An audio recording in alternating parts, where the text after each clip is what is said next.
This is a vulnerable, delicious conversation all about pleasure. We are going deeper into desire, tantra, kink, communication.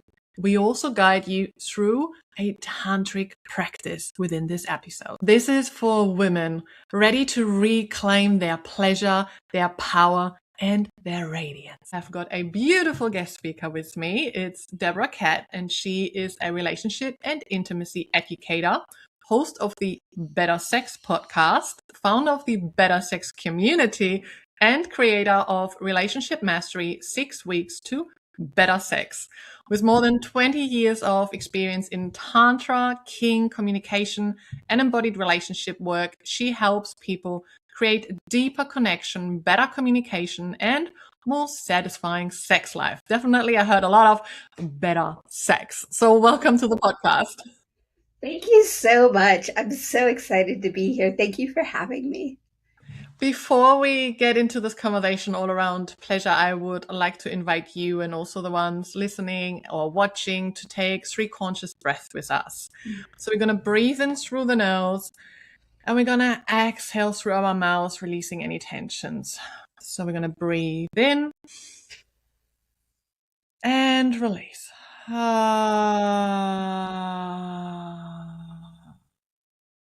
can place a hand on your heart or on your womb space if that feels good for you. So breathing in through the nose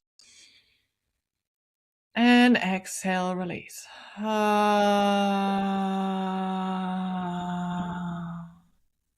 And for the third one, give yourself full permission to soften your jaw, soften your shoulders, voice, move, whatever feels good to your body. So we're going to take a breath in through the nose and release. Oh.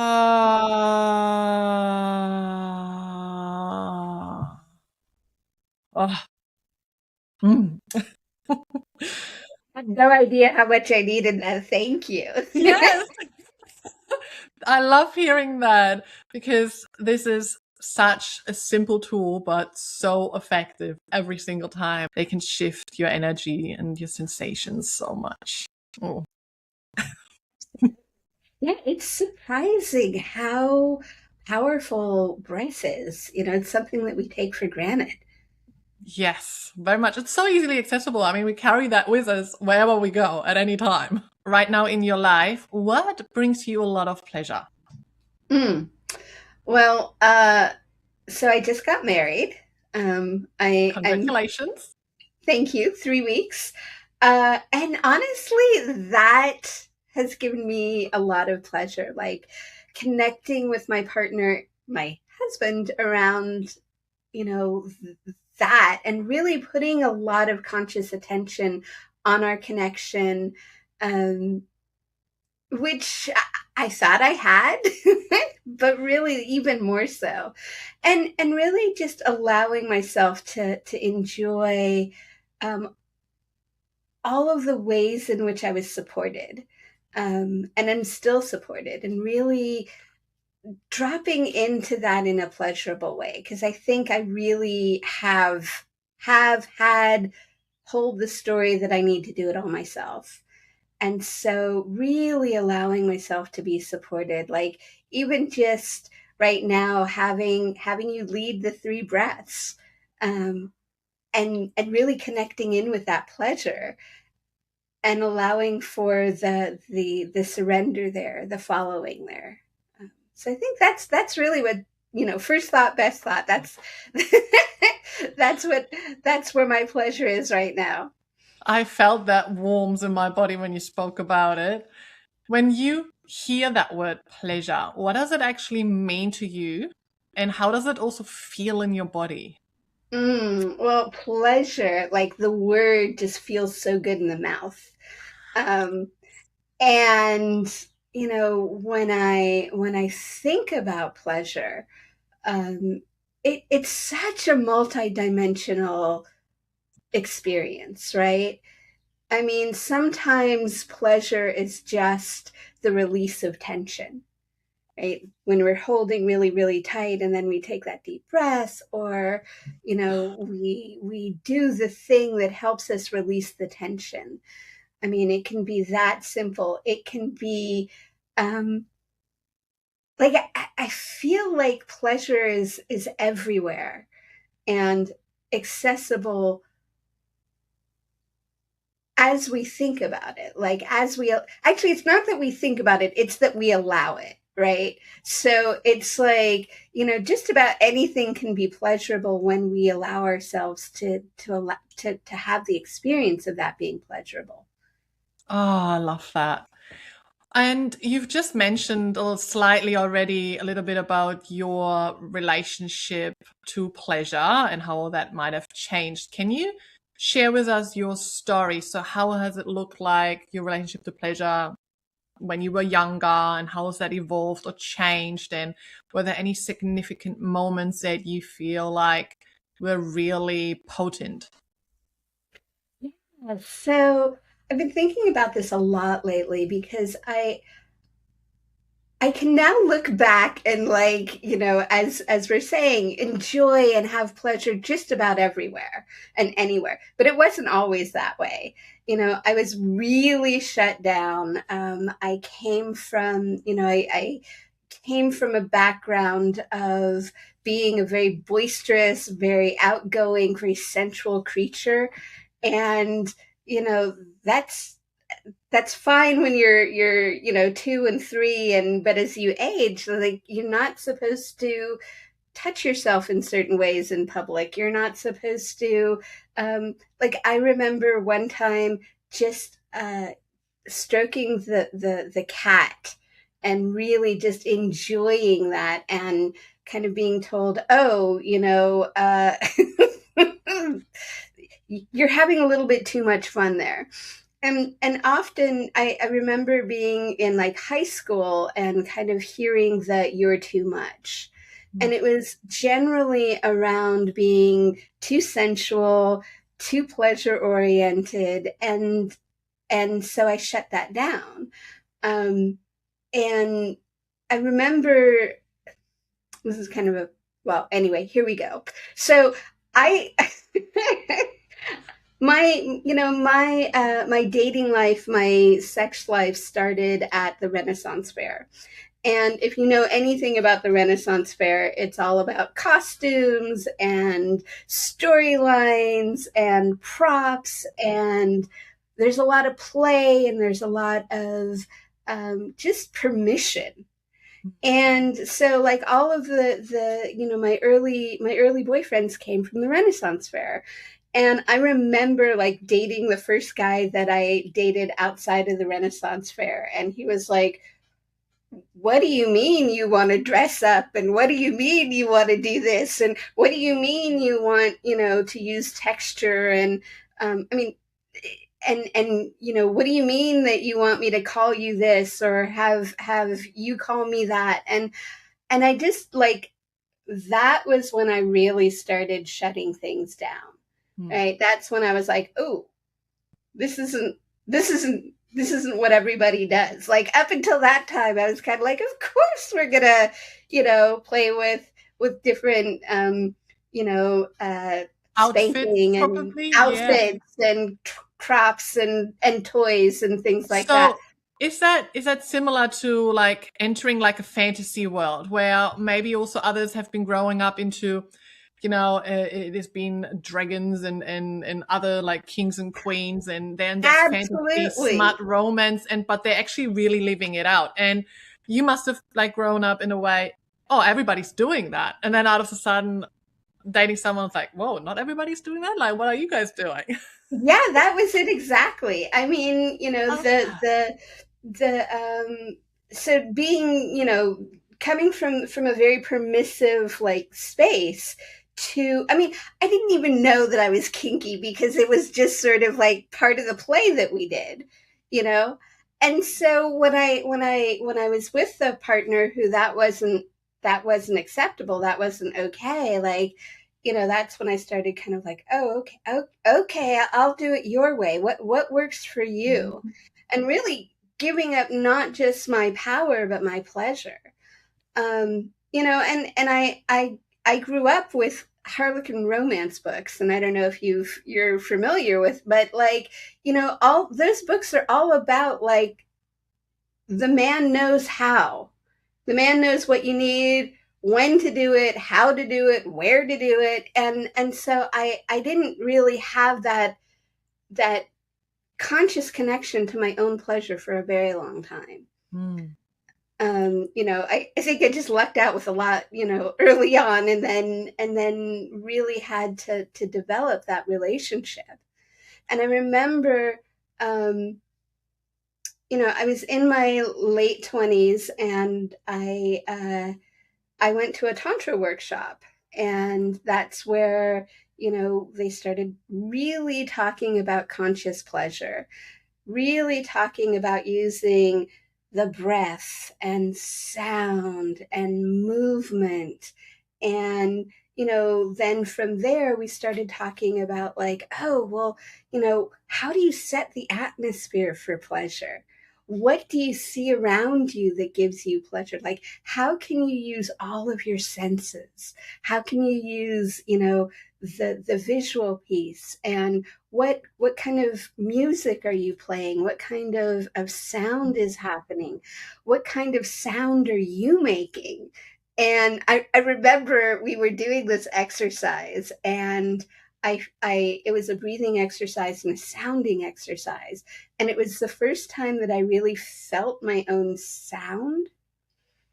And then we did something where we were hugging somebody, and we made the sound together. And it was like my first non-genital full body, like, what the hell just happened? I want more of that. Yeah. Right? So yeah. I love it. Thank you for sharing that. And I just want to share that I can relate to having that growing up of, playful, explorative, and doing these things until out of a sudden someone tells you, like, what are you doing? Like, this is not normal. And you're just like, why? That's just what I enjoy. And then shutting that down because someone's telling you, well, that's not how it's been done, or this is not the way to do it. Because I grew up in Germany, and I believe Europeans are quite a bit more open-minded, specifically also the Germans. Coming to Australia, when I separated from the kid's dad, who is also German, and started to just like explore a little bit of the dating of Australian guys, I'm just like, what's going on here? And one is just like, you're so kinky. And I'm like, what do you mean I'm so kinky? Like, yeah, the tools and this, you want to do this and you want to do that. And I'm like, well, what do you do? And it was a very similar situation. Well, the kinkiest thing that I've probably done is like, we've done it from behind. And I'm like, okay. So it was just so different to open up, like stepping into a completely different world, where I then also have realized, though, it was very much location based as well. So there are locations in Australia where some are just really a little bit more in their box. And then there are spaces in Australia where they're a little bit more open minded, a little bit more curious, a little bit more explorative. So eventually I moved, and it's slowly getting there again. Also, one of the reasons why I am so passionate about the work that we do of speaking more openly about pleasure, also sexual pleasure, because we can't know and don't know until we actually hear it and see it and know about it. So the more we can speak about it, the more we can like, oh, okay. And I truly, truly believe we are all kinky in one way or another, because kinks really is just your preference, and we all have likes and dislikes and preferences. Who's here to tell us what is normal when it comes to sex, to living, to human existence? Who's to tell what's normal, what's abnormal? And because we're all unique and we all have different likes and dislikes, we are all kinky one way or another, because that's what our preference is, but it doesn't necessarily mean it's your preference. And I just want to piggyback on that a couple of things. And, one of the things that I find particularly, I do a lot of work with couples. Mm. And so they're trying to fit themselves into a box of what normal is, right?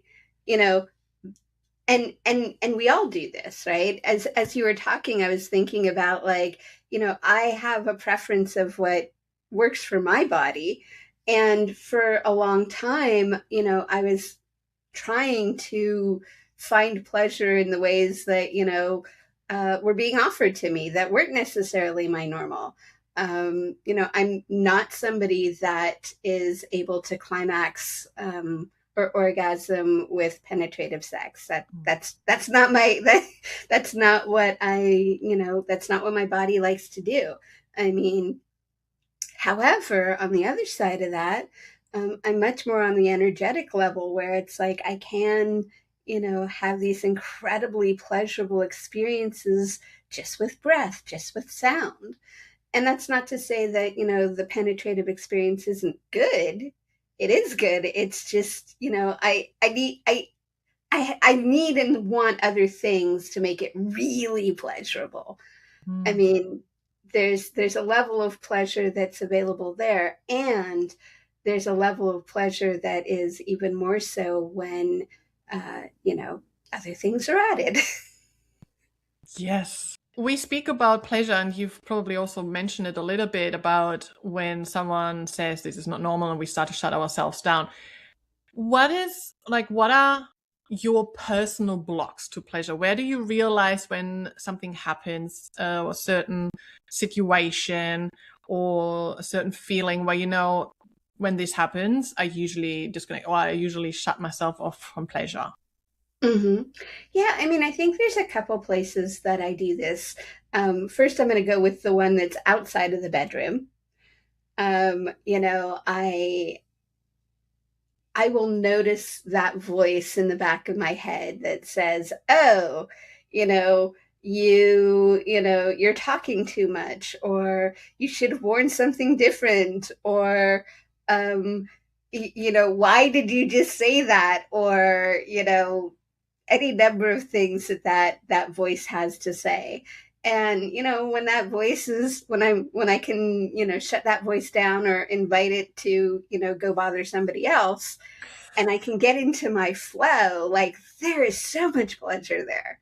No matter what I'm wearing, no matter what I'm saying, no matter, like, when I'm in that connection, that I can, connection to myself and to the other person, like, there's a lot of pleasure in that connection, in that circuit, in that flow.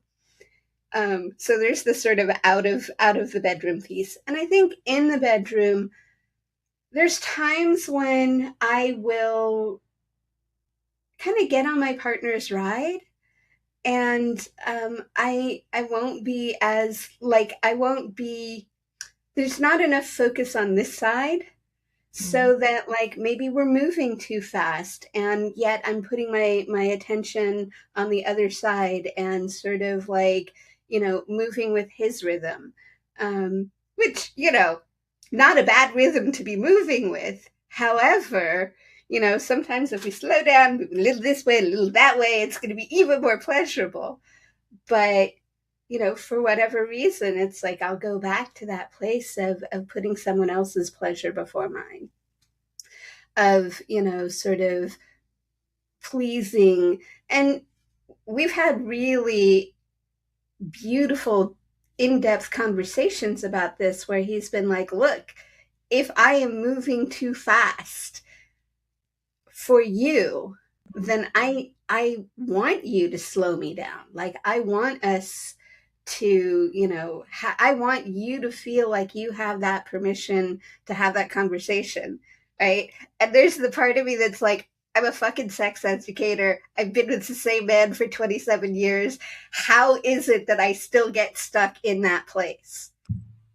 Isn't it also interesting, though, that sometimes as a sex educator working in the sex industry field, you have this pressure, or couples, you're working with couples, but you are also in a relationship, and you have this pressure of, like, you should have figured it all out.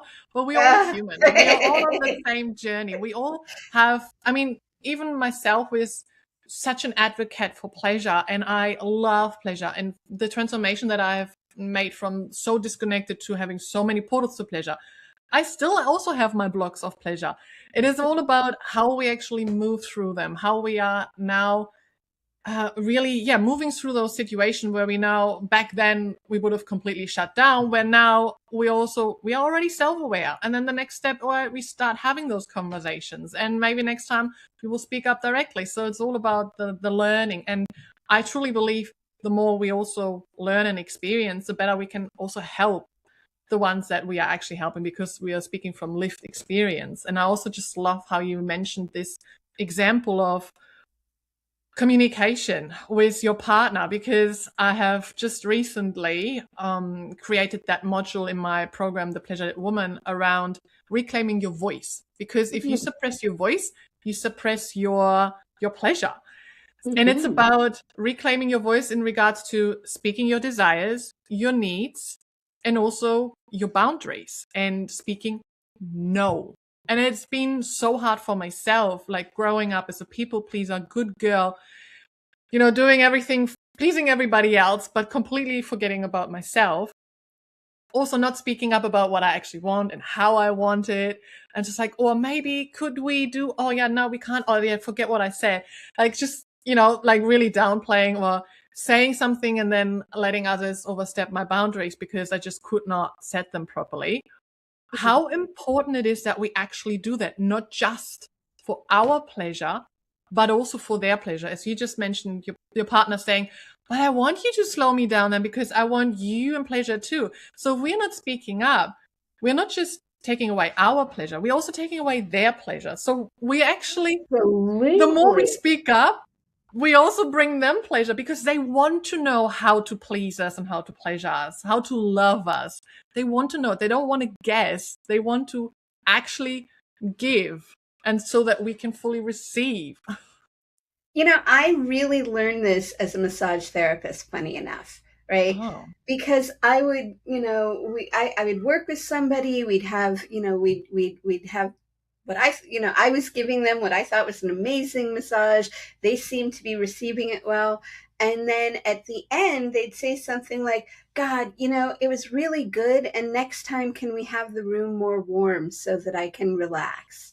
And I'm like, oh, please tell me in the future, like, if something's not working for you, especially in that situation, right? Like, especially in that situation where I was, there for their pleasure, for their healing, for their, relaxation, to get to the end and know that there was something I could have done that was so easy, of like turning on the heater or going deeper in a spot or lighter in a spot.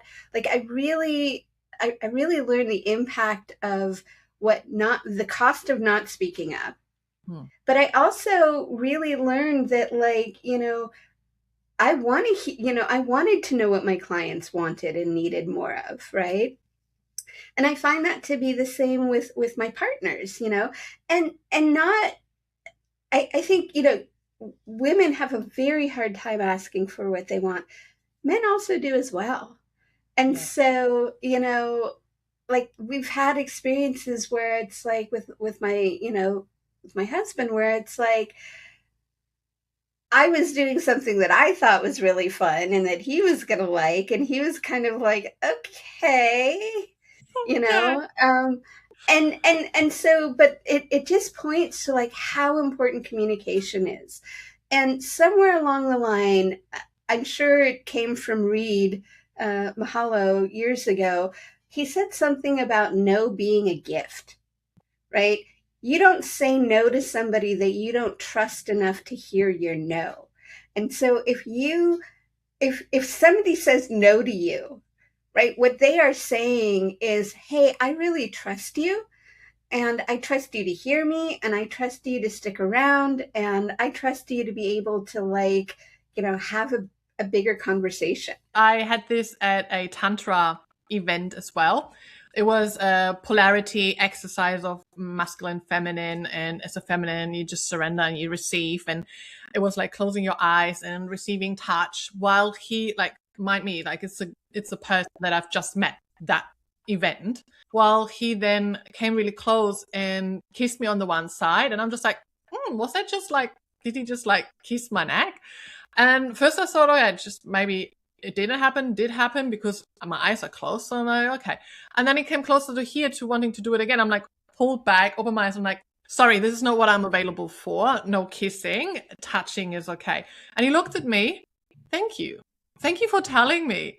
I feel so honored that you share this with me. And I'm just like, wow, that is an experience. The first time that someone really actually appreciated it, honored it without like further questions. Nothing needed to be said otherwise. He's just like, okay, thank you for sharing that with me. I honor that. Such a good example. Absolutely. Well, and it's a practice. It's a practice both ways. Like it's a practice hearing no. And one of the things that Reed used to say is it's like allow the mantra in the back of your head, thank you for taking care of yourself. Right? Because, and thank you for honoring me with your no. Like, and that is just such a different way of thinking about it. And it really does, like when you can hold someone's no and they trust you enough to say, let's do it this way or that way, or it is a big, it's a big honor. It is a big trust factor because we don't say no to people that we don't trust. Like, one of the things that often happens, if something's not feeling good, it may be that instead of saying something about it, we just rush through the thing that we're doing to get to the end. Right. And I think that, I know I've certainly done that where it's like the sex didn't feel good. Whatever it was that we were doing didn't feel good, but I didn't feel comfortable enough to say, no, or even make an adjustment. And so it's just sort of like, okay, we're going to just, so I did the things I know how to do to get things to the end. And, and that's not what I prefer. Yeah. And, I just want to say that like, it made sense at the time. And so like really allowing for that part of me that knew that wisdom at that time, because unfortunately many of us, those are the things that those are the skills that we have at the time, and when we start having more of the communication skills, like I'm so excited that that's part of your program and your new module, because good communication skills are so important, not just with your lovers, not just with, your friends, but your kids and yourself. Exactly. All of those things. I am Patricia. I was the good girl. And after years of disconnection and surviving a DV marriage, my own journey from people pleasing to pleasure leading became the foundation of Pleasure Lit, my movement devoted to helping women awaken, deepen, and widen their capacity for pleasure. I am a multi-award winning pleasure explorer and educator. Through my trauma-informed somatic pleasure, Tantra, breathwork, yoga, kink, feminine embodiment, and somatic self-pleasure exploration, I guide women into feeling radiant, regulated, and deliciously turned on in life, business, motherhood, and relationships, so you can be and live pleasure lit. If this sparked something inside of you, this is your invitation. Join us within the Pleasure Lit Circle, my community for women reclaiming their pleasure, power, and radiance. Access my online courses and the Pleasure Lit Woman program for deep transformation from disconnected to pleasure lit. When you're curious to hear more about real lived experiences all around pleasure exploration, access my voice notes on Substack. Get my #1 bestseller book, The Pleasure Lit Way to Awaken, Deepen, and Widen Your Pleasure Potential. You can also apply for one-on-one sessions, mentorships, and book me for your speaking, workshop, or event. To join, to enroll, and for more details, go to pleasurelit.com. Talked about blocks to pleasure. What are your personal portals to pleasure? What do you do over the day to day or occasionally when it's a little bit more effort that brings you pleasure? Yeah, so I'm a movement person. And I come from a Tantra tradition, so movement, breath, sound, together. But my body is like, we need to move. Whether it's we need to wiggle, or it's like it's like it's time for the pool. Or so we do Pilates together, my husband and I. Still getting used to the word, do Pilates together. And it has really changed things up. Not only because we now have, our own practices where it's like, we both feel better after Pilates, but like there's this whole thing around just like being able to move our bodies and being able to do it in such a way that is, really invigorating, and doing it on a regular basis has just really been revolutionary for our relationship. And then, aside from that, I also do. I go to ecstatic dance, and I'm in the pool, and yeah, and I have to say, all of those things also have increased my sensitivity and the way in which I can work with my own body. A lot, I have to say, Pilates has definitely made me a more sensual creature.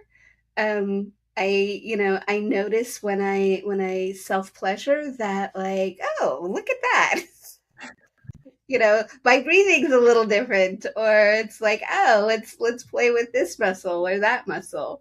And I just have a much better felt sense from the inside out, if that makes sense. Like I'm like, oh, I can bring my attention inside, um, more so than I could in the past. Do you also have like a pleasure bucket list or something that you deeply desire at the moment to explore more for pleasure? Ooh,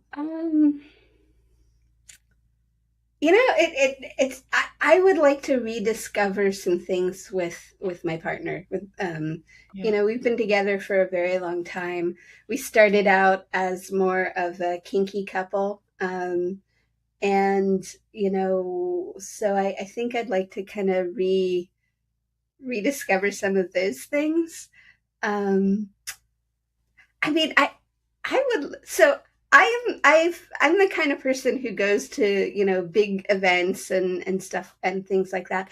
I would like to go to an event with my partner, I think.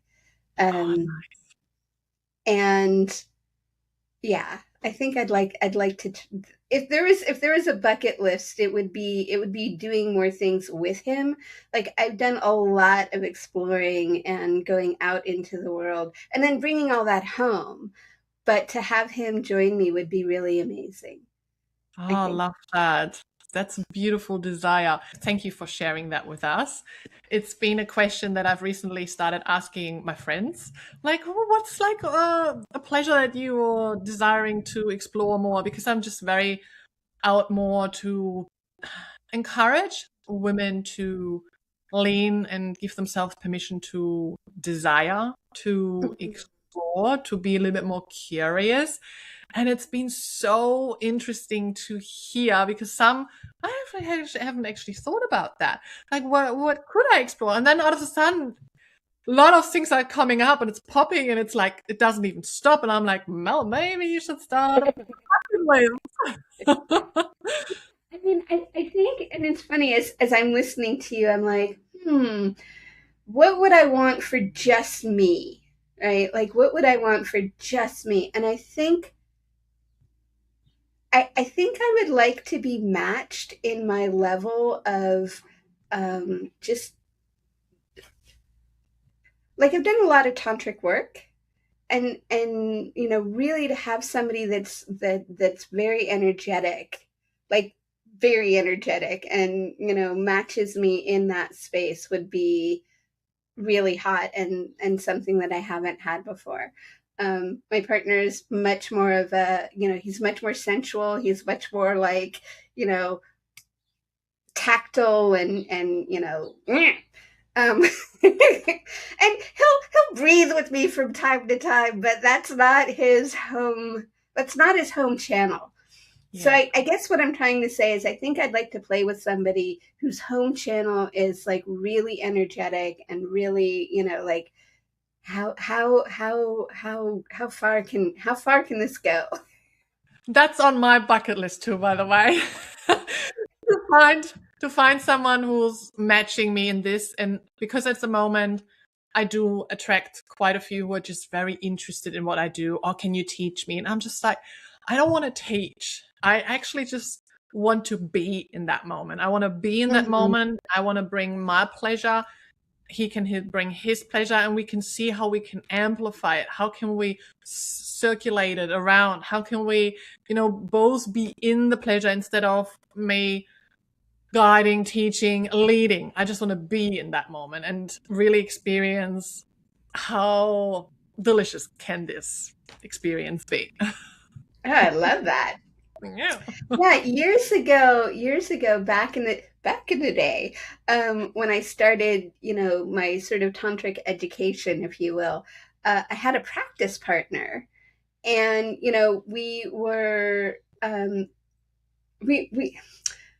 we were lovers, but we weren't really like, it was really just about the practice. It was really just about, Tuesday from 2 to 6, we were going to do our practices together. And there was something incredibly hot about that for me. Like the whole relationship was about pleasure and was about practice and was about like just this space that we created together. And I don't think we would really talk to each other in between. It was just like, oh, it's Tuesday at 2. Like, let's practice. So yeah, so I would like that again, and maybe not as a regular. Well, maybe as a regular thing. Anyway, but yeah. Bring back the Tuesday. I can feel being excited and lots of pleasure about even just thinking about that. I love that. This is exactly that desire that's like starting to ignite the fire. Do you have a favorite pleasure practice or ritual or something similar that you get back to again and again? And if so, would you be able to share or guide us through it? Yeah, absolutely. So this comes from the Absolute Tantra practice, and there are 4 parts to it. One is just grounding and feeling ourselves on the ground. The other is using a little bit of movement to wake up the body, and then a little bit of breath to quiet the mind, and then using the PC muscles to flutter and connect with the sexual energy, and then using the breath again to bring it all the way up to the third eye, and using sound. And so the sound we're going to pull it up in through the nose, and then we're going to use the sound E, and then when we come to the heart, ah, and then down to the genitals, O, to transmute it. So, so basically, we're going to wiggle for a moment, we're going to breathe, we're going to connect with those PC muscles. And if you're not familiar with the PC muscles, they're the muscles that you use when you have to stop peeing really quickly. And then, like I said, we're going to use that breath to transmute it. And yeah, so what I'd like to start with is just taking a moment to feel your feet on the ground. And yeah, so before we do anything else, though, let's go ahead and take a moment, feel our feet on the ground, send those roots down into the ground from the bottom of our feet. And as we inhale, just like a plant, bringing that earth energy up through the body, and exhale and releasing. Again, like a plant, letting go of anything that's not serving in this time or place. Another deep breath. And exhale. And this time, imagine the breath comes all the way up through the center column, up through the top of the head, creating a bubble around us. As you inhale, you fill yourself up. As you exhale, anything that's not you is outside of the bubble. Again, one more time, deep breath in. Filling yourself up, anything that's not you outside of the bubble. All right. You can go ahead and open your eyes. We're just going to do a little shake, waking up the body, waking up the hands, waking up the shoulders, waking up the midsection, shaking out your hands, your feet, everything that's shaking. Shake, shake, shake, shake, shake, shake, shake, shake, shake, shake. And coming into stillness and just noticing the body for a moment. The feet, the ankles, the calves, the knees, the quads, the pelvic bowl, the belly, the heart center, the throat center, the third eye, taking a deep breath into the full body. And exhale through the mouth. And now bringing your attention down to your pelvis, down to the pelvic bowl, down to your PC muscles. And we're just going to go ahead and we're going to inhale through the nose. And as we do, we're going to lift those muscles. And as we exhale, we're going to release. Inhale, lift. Exhale, release. One more time. Inhale, lift. Exhale, release. And now we're just going to go ahead and flutter those muscles. So we're just going to go ahead and lift and lift and lift and lift and lift, lift, lift, lift. Building the energy. You might feel some heat. You might feel some tingling. And lift and lift and lift. And on the next breath, we're going to go ahead and inhale through the nose and lift, lift, lift, lift, lift, lift. And exhale with the sound E.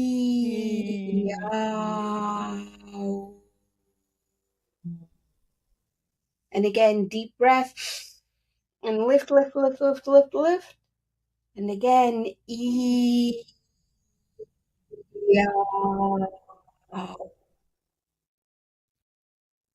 And one more time, deep breath in. Lift, lift, lift, lift, lift.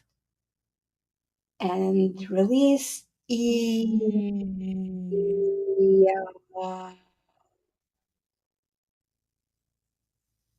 Just take a moment to notice the body.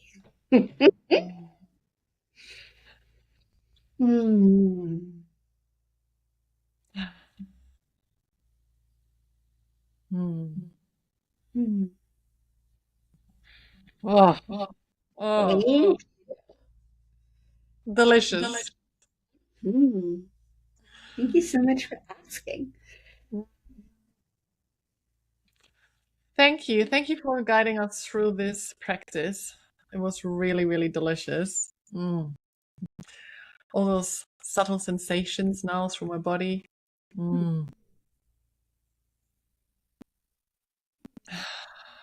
Are there also any other like tools, books, or anything else that has supported you on your pleasure journey? Oh my goodness. So many things and people and I really want to, say that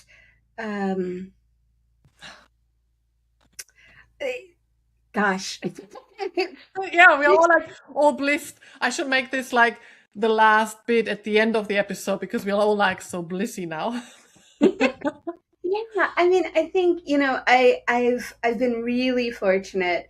I've had so many different amazing teachers in my area. I'm lucky enough to be in the Bay Area, so I've had many teachers, including, like I said, Reed Mahalo and the Ipsalu Tantra practice, as well as I did sky dancing Tantra, which is Margot Anand, and also Source Tantra. So I've had a lot of different experiences, and I've also, some of the books that come to mind, Slow Sex by Nicole Daedone. Complicated relationship there, but a very the practice and the teachings, I feel like really hold up. Urban Tantra, Barbara Corrales, really great book.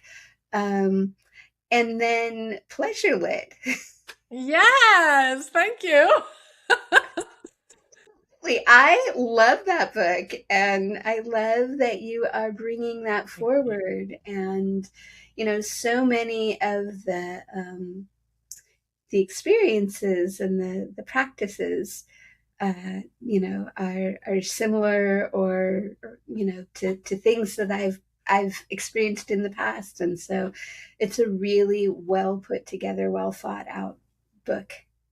Thank you so much. That is so amazing to hear. That is The Pleasure Lit Way, by the way, for anyone listening, watching, my best-selling book to help you awaken, deepen, and widen your pleasure potential. Mm. Yes. Yes. And it's my first connection with you was through the book, and then hearing you speak, and delighted to get to share about that with you. Thank you.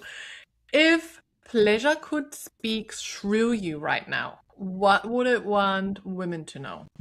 Mm. Um, Start where you're at and allow yourself to make it a practice. And the invitation is to look for it in places you don't expect it. Oh, I love that. Yes. So, Can you explain a little bit more about how you help others, couples, individuals, and how they can connect with you and where can they find you if they like to work with you? absolutely. Thank you so much. So I work with couples. I also work with singles, but around relationship and around all of the pieces and places that support better sex. And surprise, the things that you work on to create better sex also make a better relationship. And so we really, I use the idea of relationship as a practice, because we can get better at it. It's not always going to look the same way. Some days it's going to be better, some days not so much. And there's always, when it's not a skill that just happens, right? It's a skill that we put our attention on. And so the way that I work with people is, we create an experiment. Like we create different things to test, experiments to have, because as we talked about earlier, very few of us fit into the box of, like, this is what a relationship looks like, you know? And so it's really about discovering, who are you in relationship, right? And I would say that, I think of it, there are the two people involved or more. I've worked with people who are in open relationships or interested in opening their relationship, but you have the people involved, and then you have the relationship. And I think one of the biggest mistakes that I see people make is that this is what the relationship is, this is what it needs to look like, and that's not accurate. If particularly in a long-term relationship, your relationship is going to look like a whole lot of different things, right? Sometimes you're going to be friends. Sometimes it's going to look like a business. Sometimes it's going to look like you're, crazed weasels that are like always trying to get to the bedroom. Like, it's going to go through all of these different phases. And so one of the things that I do with couples is like, where are you in this season? Where, and what are the tools that you need? And so I work in person, I work online. I have a group program, Relationship Mastery 6 Weeks to Better Sex. And that's an online program that has different cohorts several times a year. And you can enter in just about any time. And, there's also, like I said, one-on-one or, couples coaching that I also do. So, and then I have, I haven't done this yet, but it's like there's desire on my part, and it would give me a lot of pleasure. So I'm hoping there's desire and pleasure on other folks, on the part of other folks, to start doing more in-person, touch-oriented experiences that are, depending on your agreements, you can play with each other, or you can play with more than each other. So, Yes, that's and something I believe with AI and technology and the disconnection, something that we really start to crave is more like the actual human connection, the touch, and really being in the body and connecting with self and others. So yeah, something definitely. Oh, there's a lot that we can do online, like just going through that exercise. I felt very connected to you. I felt very, definitely got the pleasure moving. And um, there's a beauty in being in person. But I do want to say that, particularly for people who are getting to know each other, that you can use, the online space in much bigger ways than I think we often do. So yes. I really want to, and there's nothing like the human touch. Yeah, yes, exactly. Both of it.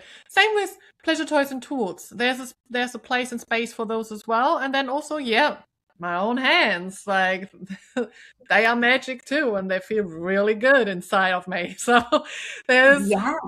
there's both. And I just want to say about toys, because I have to say I was kind of late to the toy game.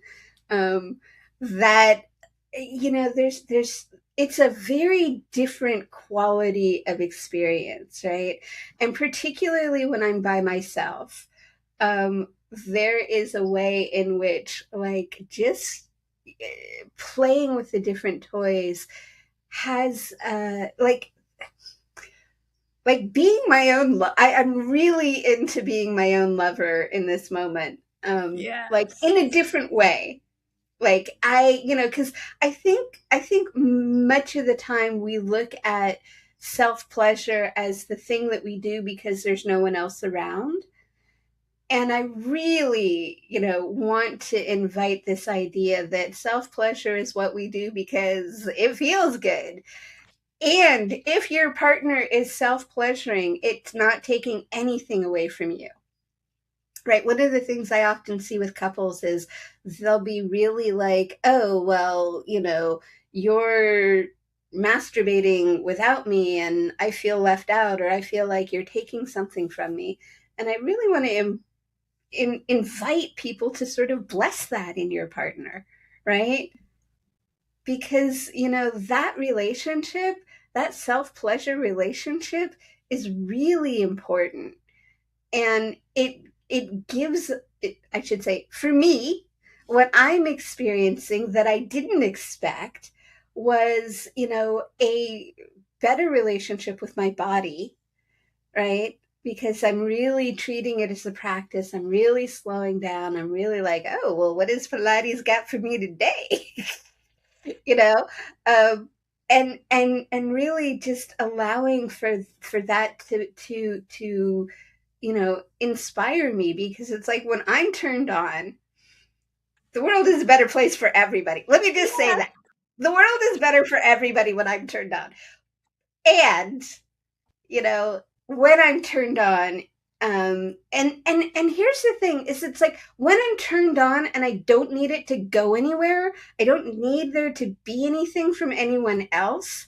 Like my partner just has a much better experience with it. Right? Like when I walk in the door and I'm like, "Hi, honey," and he's like, there's that like, "Oh God, what does she want from me?" Right? And then when I walk in and it's like, I've got the turn on and I've got the pleasure, but it's not that grabby kind of like, So anyway, Yeah, it is. A woman in her pleasure is a woman in her power. We radiate a different kind of energy when we are in our pleasure. And I love that you just gave this permission slip to couples as well, because sometimes, really, specifically women, they lose themselves in relationships, or there is a risk of losing themselves in there of this is not right. We shouldn't be self-pleasuring. We should only be intimate with each other. But self-pleasure, when you really look at it, it is a self-care practice. It's a moment of you connecting to yourself in a deeper level, loving yourself in a deeper level, giving yourself the loving touch, the pleasure, the love that you desire in a way that you actually love to receive it.